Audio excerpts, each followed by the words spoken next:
Welcome to the Better Business, Better Life show. I'm your podcast host, Debra Chantry-Taylor. In this podcast, I interview business owners, EOS implementers, and business experts who share with you their experiences, tips, and tools to help you create not only a better business, but also a better life. At the end of each show, you will have 3 tips or tools that our guests share that you can implement immediately into your life. If you want more information or want to get in contact, you can visit my website, debra.coach. That's Debra.coach. Please enjoy the show. Today, I am joined by a very good friend and colleague of mine, Daniel McCarthy, who is currently the Executive General Manager at AlphaCert, and we have known each other through various roles that Daniel's been involved in as well. So welcome to the show, Daniel. Lovely to have you here. Hi, Deborah. Hi. Good morning. Yeah, good to see you. Yeah, good to see you too. So we met sort of many years ago, and you are an EOS convert, I guess, and we're working together on the EOS in the AlphaCert business. But I want people to learn a little bit about you, and then I want to understand why on earth would you want to work with entrepreneurs and visionaries in your day-to-day job. So let's start by sharing your story, telling me where you came from, how you got to where you are now. Yeah, it all goes back to the start, doesn't it? So I grew up in Malta, little island in the Mediterranean, a few 100,000 of us there. And growing up, my dad, I'm the son of 2 teachers, and my dad, who was an entrepreneur from very early age, kind of got into teaching as a bit of a full-time role, but was always unsettled in teaching, and eventually left teaching to set up a travel agency, and then spent the next 20-something years building up a travel agency out of Malta, which I worked in and I helped and so on. And it was sort of that started my love for travel, but it also gave me an insight into an entrepreneur's life. You know, my dad had mental health issues, as we've later found out, bipolar. Oh, wow. And riding the wave of being an entrepreneur, there are the highs and there are the lows. Yep. And doing that while battling mental health or an undiagnosed condition was challenging. Mm-hmm. But I guess the big moment for me was, by then I'd gone off to university in the UK and was actually working in the US. At the time, he had a big episode and basically could no longer work. And his business was not able to sustain itself without him. Right. So typical entrepreneur then. Correct. So in his late 50s, he had to effectively fire sale his business because the business was not sustainable without him. Would have been 10, 15 people in the business. Yeah. And so, his life's work didn't, up in smoke almost because of an episode on his health in his late 50s. He's fine. He's still alive today, and he's doing well. Just turned 80 last month. But that kind of taught me a kind of a big lesson around entrepreneurial businesses and sort of their longevity and the legacy that founders leave behind. And my dad's story is not atypical, right? No, absolutely. It's very, very common. And so after about 20 years in corporate myself, global corporate roles, about 10 years ago, I kind of came across my first entrepreneur who wanted to hand over the business to a CEO, and I kind of started down that journey of kind of working alongside a CEO, and I learned a few lessons along the way, and came across EOS again a few years ago after a couple of tough gigs, as I call them, and I guess it gave me a structure that I could talk the same language with an entrepreneur on, right? I guess I could get alignment with an entrepreneur on something that wasn't just me saying this is how we should do things. So I love the structure it gave, I love the structure it gave us, me and the founder, to be able to have conversations about the business, right, and what the business needed. And also, I guess most entrepreneurs I find kind of look for someone like me, an MD or a general manager or a CEO, and then just want to step away from the business. Yeah. And then the business doesn't succeed, and they're like, oh, I need a new GM or CEO or whatever, right? The cycle continues. Yes. I think the first business I went into as the CEO, I was the third general manager type person to go in, and then I wasn't, and then there was a fourth, and you're kind of like, well, if that cycle is equally destructive to a business. Yeah. So I guess unknowingly, the what happened to my father 20 something, whatever it was, 20 plus years ago, kind of drives me a little bit to kind of see a better outcome for founders and entrepreneurs. That's probably down in the psyche somewhere. But I also enjoy helping entrepreneurs kind of build teams and building culture inside organizations. So that's kind of my so as an integrator, I find my big role is to kind of reset the culture in organizations, reset the vision, and help really kind of, people, I guess, that. Set ourselves up for scale. Yeah, no, that's absolutely cool. I think you're absolutely right. I mean, I know our good friends Stu and Lisa Kagan. They came in and spoke the other day, and they were talking about the fact that they're a husband and wife team who were also working in a business together with about 70 staff. And when I first met them, they were always at each other's throats because Stu was very much the visionary, let's jump off the cliff and build the plane as we're kind of dropping down, and hopefully it'll all work out. And Lisa was like, no, the plane has to be ready before we actually take off. And in the past, it became personal. They would get kind of quite angry with each other because of the way each behaved. And when they learnt about the structure of the visionary and the integrator in EOS, it actually gave them like a box to go, okay, that's why Stu does what he does. That's why Lisa does what she does. And suddenly it took the emotion out of it and put that sort of the non-personal, it's because you're a visionary, because you're an integrator, kind of thing into the business. So I understand how that works. And I guess, with what you're talking about is these visionaries who, yes, they do want to kind of hand it over, but it's not just a case of just going, here you go, it's all yours. That it's better if we actually have some structure around what their role is in that, what your role is in that, and making sure that you have that. And I made that same mistake. I made that same mistake in the first kind of my first engagement with a founder. I pushed him out. Right? Yeah. Because I felt he was interfering with the business. Yeah. And I was wrong too. So it's kind of both. I think a lot of GMs, kind of CEOs that walk into founder-led businesses kind of want to create their own sort of, I don't know, legacy? Their own dynamic, whatever it is, yeah. And are almost too eager to push out the founder out of business, so that they can kind of set a new path and all this sort of stuff. But actually, the EOS process taught me that that's probably the last thing you want to be doing. Actually, there's the role of visionary is really important for sort of these businesses at this stage in their life until they get to a point where that's no longer needed, and that's quite a long way down the track. Often with businesses in that sort of 50, 100 people kind of scale. Yeah. And it's not to say that, that visionary role, I think, can still exist beyond the founder. So I've worked with a couple of businesses where the visionary role, actually the baton's handed over when the original visionary is ready to kind of move on, but somebody starts to take that place of that. And I suppose for those who are listening who don't really understand what a visionary is, we kind of describe it as the person who does have those big ideas. Some of them are super, super crazy. Some of them will never work, and some of them actually will change the world. And the challenge is trying to actually filter through those ideas to work out what really is the good stuff and what is the stuff that will just distract everybody.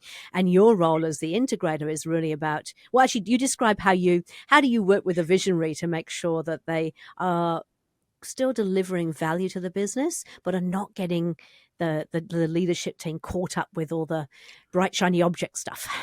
Yeah, I used to describe myself as kind of the interface between the leadership team and the founder, right?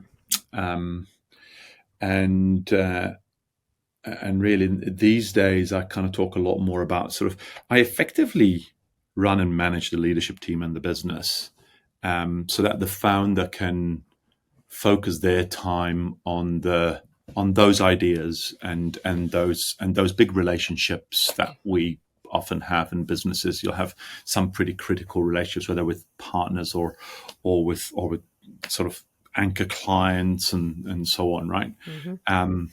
And that creating that interface also creates certainty for a leadership team, which is often not as visionary. And actually, they've got day jobs to do, and you can't keep kind of throwing a whole bunch of new ideas into the machine and expect them to sort of still be doing their day job, right? Yeah. Which is kind of the environment you tend to step into when you step into a founder-led business, because founders are just a million ideas a minute type stuff, right? Yeah. Which is awesome. That's a great superpower, right? But that doesn't translate well when you're trying to operate a business. Yeah. And it almost often, you'll hear things like, oh, we're a bit schizophrenic.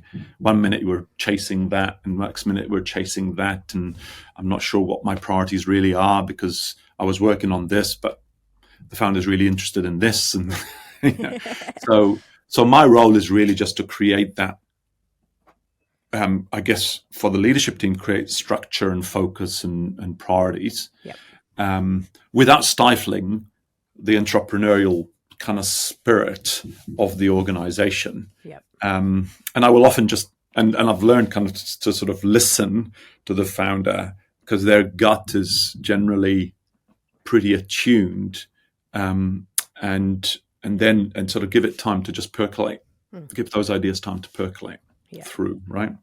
And at the same time, the leadership team find it more comforting that they're not being asked to reprioritize things every week. Yes, yeah. I give the example. I was working with quite a large kind of team where the CEO, the visionary, was an amazing person. Very, very well known in the media, super good, loads of brilliant ideas. But her leadership team, when we first came on board with the EOS, were literally working 70, 80 hour plus, 70, 80 plus hours a week.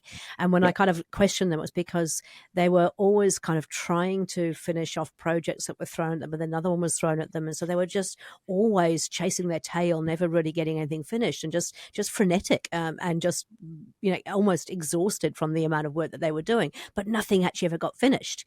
And so we put an integrator into that business, and that was an external integrator who came in to play that exact role you just described, which is to take the business plan, create the laser sharp focus, keep the team focused, help them to remove obstacles and barriers, keep the visionary a little bit at bay so they're not involved in the day-to-day stuff. And it just fundamentally changed the way the whole business ran, because it wasn't that the founder didn't still continue to have great big ideas, but there was just a little bit more rigid, no, not going to say rigidity, what's right, rigor around picking what is the most important and making sure we focus on it. Yeah. Okay, so you came across EOS. I know you said it appealed to you because it was not about getting rid of the entrepreneurial spirit, but actually some way of harnessing it. What do you think has been the game changer for you in terms of when because you put EOS into a couple of businesses now, what do you think has been the real game changer? Is there a specific tool? Is there a certain thing that you kind of go, yeah, that was it? Well, the concept of a visionary integrator is quite a game changer, I think, for most businesses. In fact, I would argue a lot of recruiters don't even understand it, right?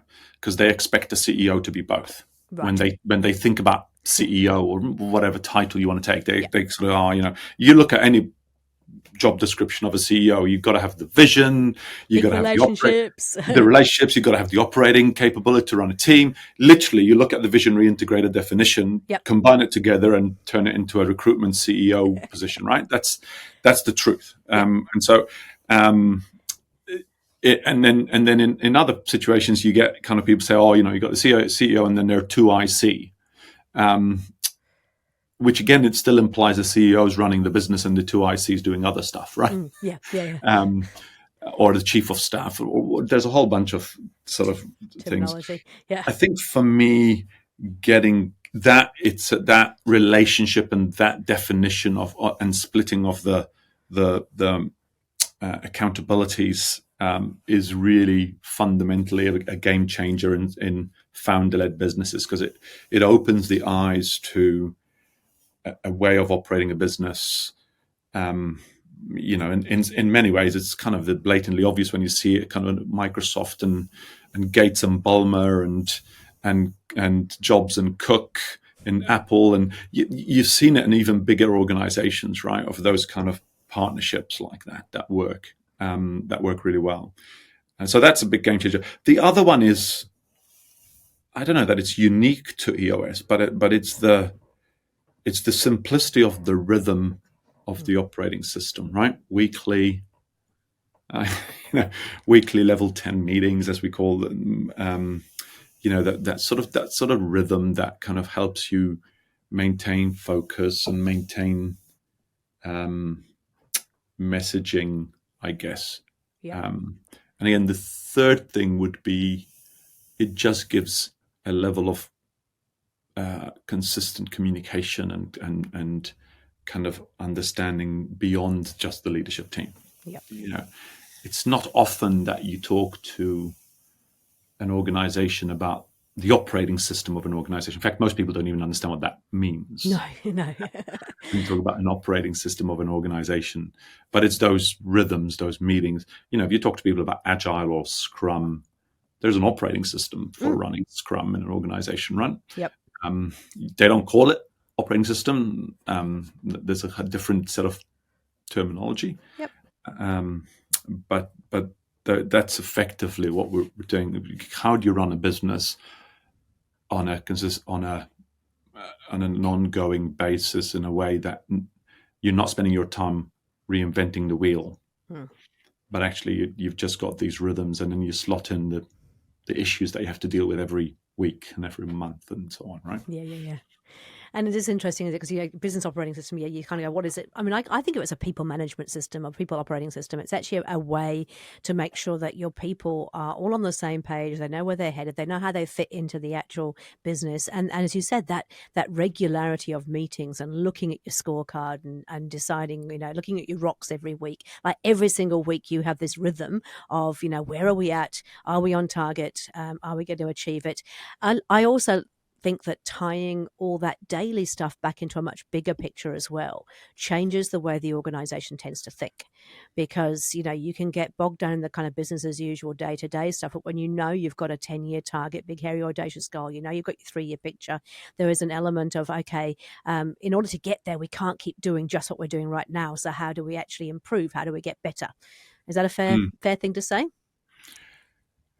Yeah, it is. Look, I've been in many organizations where there's big, hairy, audacious goals, right?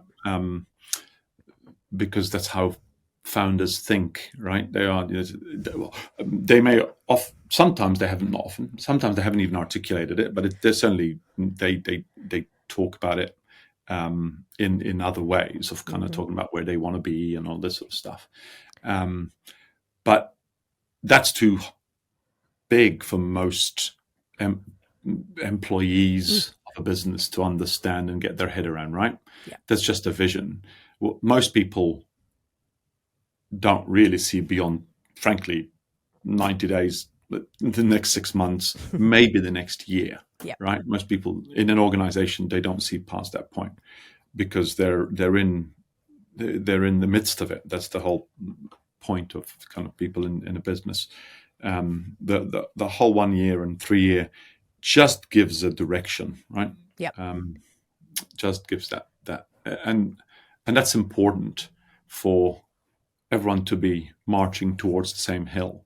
Mm-hmm.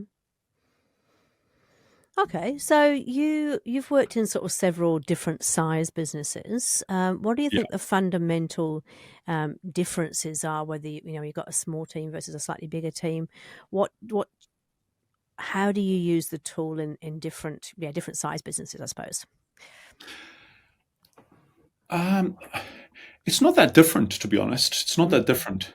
The only thing you would do in a larger business is cascade it down more rigorously, right? I guess. Yep. So the whole idea of and again, I don't know that this is unique to EOS, but EOS just kind of gives you the discipline to do that.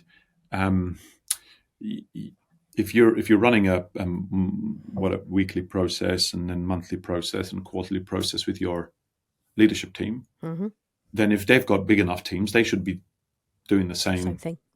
with their team, right? Technically, if the company gets big enough, then that cascades another level too. Probably not, but it's that discipline. And in a way, your first year or whatever it is, you're really teaching the leadership team and coach, and this is what you do as well, right, Debra? Yeah. You help us coach, you coach us into how do we run a level 10 so that it can be cascaded down to be run with their teams, sort of to a high enough quality that it's not wasting people's time. Because meetings for the sake of meetings is not, it's not where we want to be, right? Yeah. So I think you just have to be a little bit more rigorous about the cascading piece if it's a bigger team. But, we ran, in my last role, we ran EOS across multiple countries virtually, and, all that was fine. The tools are there today, right, to do all of that. So it doesn't need to be physical. That's for sure. It's always nice to be together, but it doesn't need to be. No. It is interesting. So I've got a number of companies now that are doing a lot of offshore hiring, and they might be spanning across a couple of different countries in terms of their representation as well. And yes, it's definitely nice to be in person, but you can do this stuff now because it gives you the structure and the framework to actually do it. You can do it just by using technology, and it's almost as good as being in the room with them. What's your favorite EOS tool? Oh, the level 10 meeting by a country mile. Okay. Yeah, definitely. Yeah.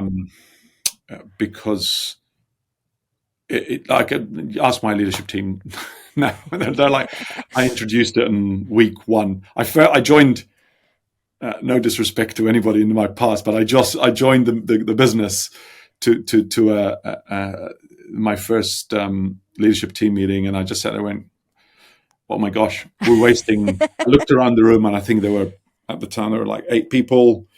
And I looked around the room and like, we're wasting 8 times 1.5, 2 hours, whatever it was. I can't remember. Hours of time. And we're really not focused on the right things at all. Kicked off a kind of a DIY level 10 until we started the process with you, Debra. I kicked off Daniel's version of level 10. Yes. It's very similar. And everyone's like, wow. This is so much better. Yeah, we're actually focused, and we're talking about things that matter, and we're not, people aren't going down on rabbit holes and rants about things they've been ranting about for a long time. So I think it just the discipline of it is amazing. Yeah. Amazing. Yeah. And it's funny, isn't it? Because I'm sure if I asked your team, they'd probably say they really enjoy it too. And I see this so often, is that people hate meetings or dread meetings because they know they're going to sit and just kind of discuss and nothing's going to get done. They're not good meetings. That's right. The other thing is, if you think, I think you're absolutely right. You think about the time where the people have bringing together their leadership team, and they're sitting down for 2 hours. Sometimes it rambles on and goes for 3 hours in a week. And you kind of do the maths, and you sit there and you kind of go, so we've got 8 people sitting around this table. It's an expensive meeting. It's a bloody expensive meeting. And we're talking about, something ridiculous like whether or not we should buy sit-stand desks for the team. And it's like, actually, half an hour in this meeting would have paid for sit-stand desks for the entire organization. I've seen it happen a lot, it's just human nature, I think. So giving that structure brings back the focus and helps them to actually, do the right things. The simplest, I remember, I think Stu and Lisa, when we first started talking, I think I introduced them to I said, look, here's the spreadsheet I use. At the time I used a spreadsheet. Here's the spreadsheet I used to run this level 10 meeting. Yeah. This is what we do. And they're like, oh, that pretty much sold them on even just that alone, I reckon, sold them on EOS. Just on EOS, yeah. They went down and, and the other thing that you always use is the one of the books that Gino Wickman has written is Mark Winter's is Rocket Fuel. Oh, yeah. That was my aha moment, is reading that book on the plane from Auckland to Wellington. Yep. And you can finish it. in 45 minutes. It's a pretty right? easy read, it's right? A pretty light book. And I just remember reading it and going, aha, this is it. I get it. I totally get it. Yeah. So yeah. Actually, I think all the EOS books, I would say Traction's probably a little bit more difficult, and that's more of a how-to manual. But a lot of the EOS books, they are nice, easy reads. I mean, I don't know if you know, but when they launched into New Zealand using my event centre, I actually got given a couple of the books, and that's how I first came across EOS. And I started reading Traction. Kind of went, this is a bit heavy. I can't get into it. It is a bit heavy, Traction. Yeah, because it's a how-to manual, and I just maybe I wasn't in the right headspace. I don't know. But then I got hold of Get a Grip, and Get a Grip is the business fable that's told in kind of like a Patrick Lencioni kind of style, where he tells a fable and interweaves EOS and Traction into it. And once I read that book, and that was an easy read, that was just one I couldn't put down. Once I read that, suddenly Traction made more sense. But all the additional books like Rocket Fuel and Process and How to Be a Great Boss, they're all actually pretty easy reading, aren't they? Yeah. Cool. Okay. I'm going to ask, and this is purely because I think people need to understand this, the difference between working with an implementer and doing it on your own. What would you say you found the difference to be? Because you've been doing this for a while, and it hasn't always been with me, but. Oh, look, for me, it's just, I did it on my own as well. I executed kind of EOS on my own before. I just think you get into bad habits quickly. Right. Mm-hmm. And what I found when I operate EOS without an implementer is as an integrator, get confused with the terminology, but as an integrator, it gets harder and harder to keep the founder in the EOS framework, right? Right. Yeah. Harder and harder, and you're going to have good times and you're going to have bad times, right? The businesses don't, I think I was literally at a thing yesterday, someone who's kind of been in the entrepreneurial space for 30 years. And he said, the one thing's for sure, the good times never last and the bad times never last. Yeah. It's that kind of roller coaster, right? And so an implementer helps kind of, I guess, keep the discipline alive between the team, the integrator, the visionary founder. When you attend a level 10 meeting with us occasionally, it just lifts us to the next. So it's no different to training in a gym. You can go on your own 3 times a week, and that's fine. But occasionally, you should really have a trainer. Yeah. Right? Because your performance will kind of dip. I swim, and I love nothing better than a morning swim. But if I just swim on my own in a pool week in, week out, my performance dips, right? And not that I'm a very good swimmer, I'm an okay swimmer, but the fact that this week I was told that I'm dragging my feet a bit too much. Oh. Right, it's something that goes, okay, I need to kick a little bit differently and harder and whatever. Yeah. So it's just those things that you don't. It's the unknown unknowns, right? The stuff you're not seeing. That's an implementer really helps. Plus, I think somebody made a point the other day. They said that no kid gets to do sport without having a coach. No professional team gets to do sport without having a coach. It's just that you become an All Black and you're still getting coached, right? Yeah. You're top of your game, but you're still getting coached. You're top of your game and you're still getting coached. So this idea that I think has become more common. But I remember we used to have this discussion when I was in an advisory firm. All our training budget was spent on the young associates and then the managers. But once you got to partner, global, that's it. No more training required. You made it. Until one day, kind of someone went, actually, that's when your training should begin. Yes. Like, if you're an athlete and you make the national team, you don't stop training once you make the national team. You actually double down and you train even harder once you're in the national team. Yes. So I remember that conversation really clearly because it would just changed our mind. But literally, our whole budget was spent on anyone below partner. Yeah. and actually, myself and the visionary and the founder need just as much coaching and training. Different, you don't need certain level of coaching that you would have if you're 20 years old and starting out. But, Sure. but you still need it. Still need it. I also had somebody give me a really good example about something. I think what happens when you tend to kind of do it on your own is you will start to form a few bad habits, like you said. And so, or you might decide that you'll, even if if you're a self-implementer, you might decide that you'll do your version of it. And so you'll pick and choose and go, I'll have a bit of this, a bit of that. And I had this brilliant explanation of why you shouldn't do that. And this guy said, well, it's kind of like if you want to make a pavlova, there are certain ingredients and certain amount of time you have to whisk it and everything to make a pavlova. If you kind of decide to pick and choose on those ingredients and not put this ingredient in or add an extra ingredient, you'll still end up baking something, but it won't be a pavlova. And so it's like, stick to the recipe, and you'll get what you expected.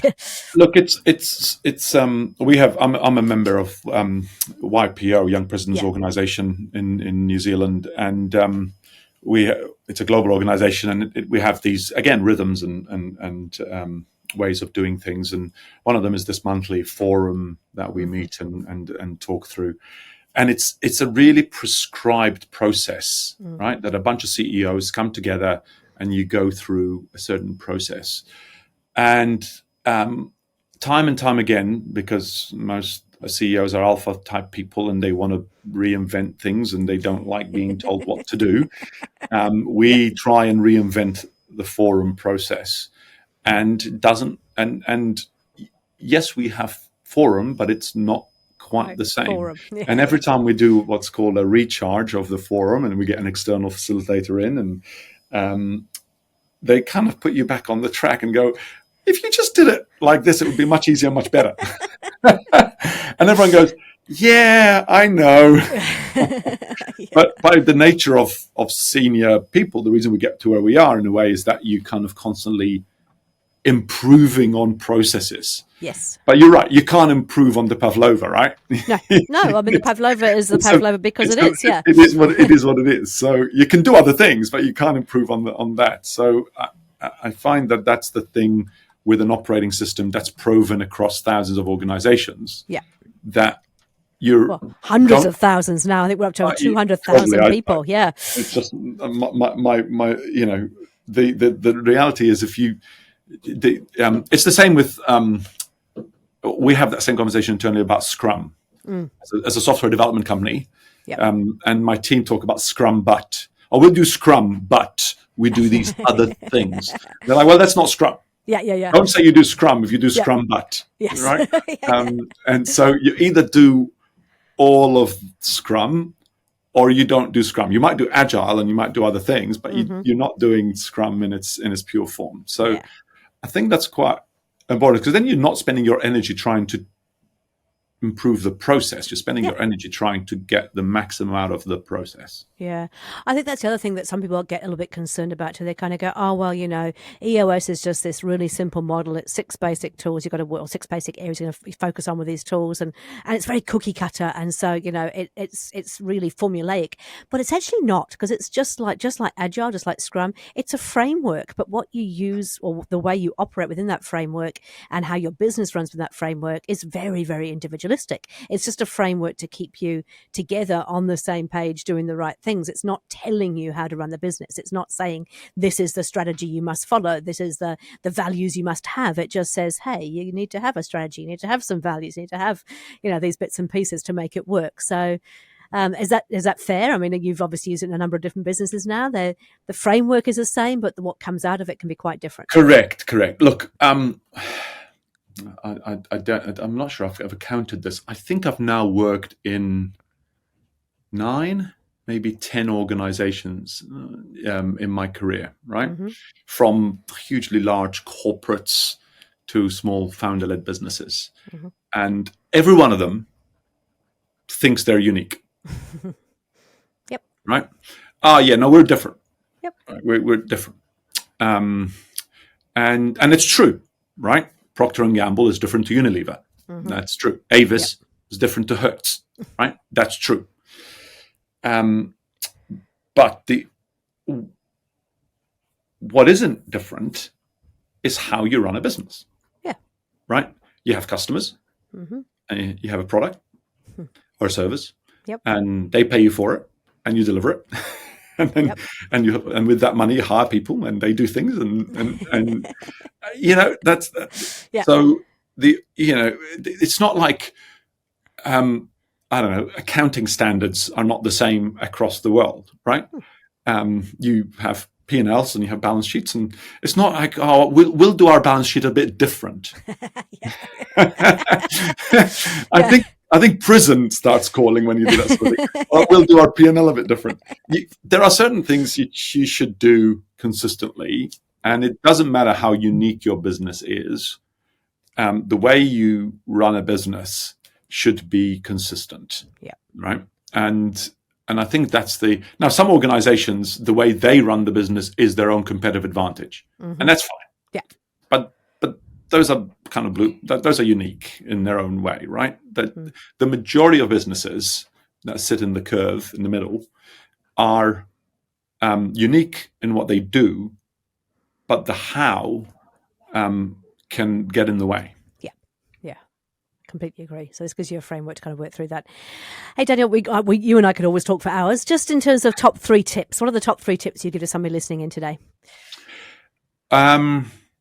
First one, I'd say listen to your people, even when you don't like what they're saying. Yeah. And generally try and understand why they're telling you what they're telling you, not necessarily the what they're telling you. The why behind it. The why behind it. Yeah. Most of us respond to the what, and heckles rise if it's not good news or whatever. But try and understand the why they're saying what they're saying. Is it out of loyalty? Is it out of fear? Whatever it is, right? Yeah. Uncertainty, whatever it is, and then nail that bit more. In that same vein, I guess the second tip for me is communicate. Yeah. It's never enough. It's never good enough. I find this is very common to founders. Just because you had a thought doesn't mean other people can hear your brain. And it's almost like the number of times I say, well, how many times have you said what you've just said to me to everybody? Oh, no, well, but I had this conversation with someone. I'm like, well, that's not communication, right? Yeah. So communicate, and don't ever think you've communicated enough, I guess, is the truth. Yep. And then I guess the last one for me is keep challenging your own assumptions. One of the biggest triggers for me is when people say, well, it worked in the past. This is what we've done for the last 20 years. Yep. Right? We just don't live in that world anymore. That's right. Yes, you should listen to your gut. The gut is different, right? You should listen to your gut, because gut is not just experiences, but a whole bunch of other things that come into it. But actually, the reality is that just because it worked for the last 20 years doesn't mean it's going to work for the next 2 years. Like literally, the world is moving and changing so fast, in technology and people, what expectations and so on, that you need to get different inputs into and take different risks going forward. Yeah. And if you find yourself relying too much on your historic experience, then you're not learning enough, right? Yeah. And as you said, it's such a fast changing world. It's important. It is. Looking forwards as well as looking backwards. Yeah. That's awesome. Hey, look, Daniel, if anybody wants to get in contact with you to chat about EOS or even AlphaCert, you didn't tell me about AlphaCert. AlphaCert. I didn't talk about AlphaCert. No, tell us what AlphaCert does. AlphaCert, which is my most recent love, is a data management platform in investment management world. So we're effectively a data middleware solution for investment managers, which means we can help investment management firms plug data in and out more consistently. We're really replacing Excel spreadsheets, spider webs of data that float around organizations. And ultimately, it's really more about better investment returns for our customers, right? If you can have real control over your data, really understanding of what your single source of truth is, less room for errors. Then you remove room for errors, you remove room for security issues, you remove room for all sorts of issues, and so it's we're driven by wanting better investment returns for our customers. Perfect. We do that by delivering, powerful software that simplifies complexity for our customers. Awesome. Okay. And so your ideal customer for that is? Any organization that manages money, assets, investment managers, superannuation fund managers, wealth managers. They have a lot of investment management data, and most of the time we can simplify, secure, and automate a lot of that for them. Okay. Brilliant. So if anybody wants to get in contact with you, either for the AlphaCert side of things or to talk about EOS, what's the best way they can get in contact with you, Daniel? Oh, look, daniel.mccarthy@alphacert.com. Or 021-241-2952 here in New Zealand is my mobile, or just look me up on LinkedIn. I'm sure we can connect. Yeah, that's fantastic. Hey, thank you so much for your time. Really appreciate it. I look forward to seeing you at the next Great quarterly. to see you again, Debra. Yeah, thanks, Daniel. Speak soon. That's bye. Bye. Thanks for listening to the podcast show Better Business, Better Life. My name is Debra Chantry-Taylor. I'm an EOS implementer, family business advisor, business and leadership coach, podcaster, and speaker. However, I'm also a business owner with several current business interests. I'm fortunate to have lived the high life with all the lifestyle, the toys, you name it, and then I've lost it all, not only once, but twice in 2 spectacular train wrecks. I know what it's like to experience the highs and lows. I came across EOS when they launched into New Zealand using my Entrepreneurs Playground and Event Centre in Parnell, Auckland. I love the simplicity of the tools, and their philosophies fitted my personal brand statement perfectly. The brilliance is in the simplicity. I've always been passionate about seeing entrepreneurs lead a life they love, and now I help them live that EOS life. Doing what they love, with people they love, making a huge difference in the world, being compensated appropriately, and with time to pursue other passions. If you want more information or want to get in contact about using EOS in your business, you can visit my website at debra.coach. That's www.debra.coach. Thanks for listening.